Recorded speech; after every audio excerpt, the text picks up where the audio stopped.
అందరికీ నమస్కారం అండి. ఆ భగవంతుడి దీవెనలు మనందరిపైన ఉండాలని మనస్ఫూర్తిగా కోరుకుంటున్నానండి. అలాగే వీడియో చూసి మీ మంచి మనసుతో ఒక లైక్ చేసి సబ్స్క్రైబ్ చేసుకుంటారని కోరుకుంటున్నానండి.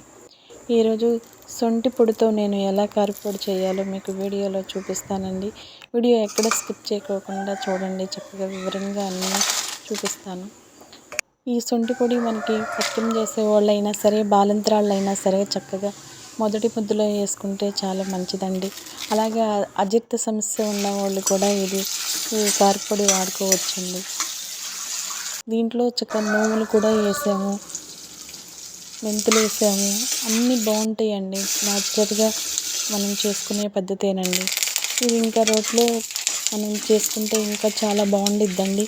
కాకపోతే ఇప్పుడు మిక్సీలోనే నేను చేశాను.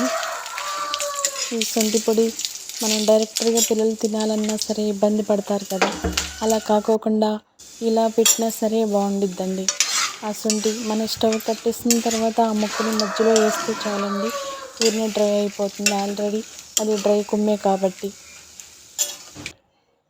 ఒకసారి నేను చేసిన ప్రాసెస్ మీకు నచ్చితే ఇంట్లో ట్రై చేయండి, మీకు ఖచ్చితంగా నచ్చుతుందండి. వీడియో చూసిన వాళ్ళు ప్రతి ఒక్కరు కూడా లైక్ చేస్తారని కోరుకుంటున్నానండి. అలాగే సబ్స్క్రైబ్ చేయండి. థ్యాంక్ యూ అండి. వీడియో చూసి నన్ను సపోర్ట్ చేసే ప్రతి ఒక్కరికి కూడా పేరు పేరున ధన్యవాదాలు తెలుపుకుంటున్నానండి. 20 రోజులైనా సరే ఈ శొంఠి పొడి ఏమి పాడవదండి. ఇంకా కొద్దీ మనకి టేస్ట్గా చక్కగా బాగుండిద్ది. రెడీ అయిపోయిందండి మనకి శొంఠి కారపొడి.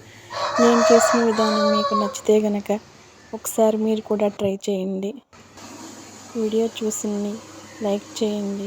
థ్యాంక్ యూ సో మచ్ అండి అందరికీ.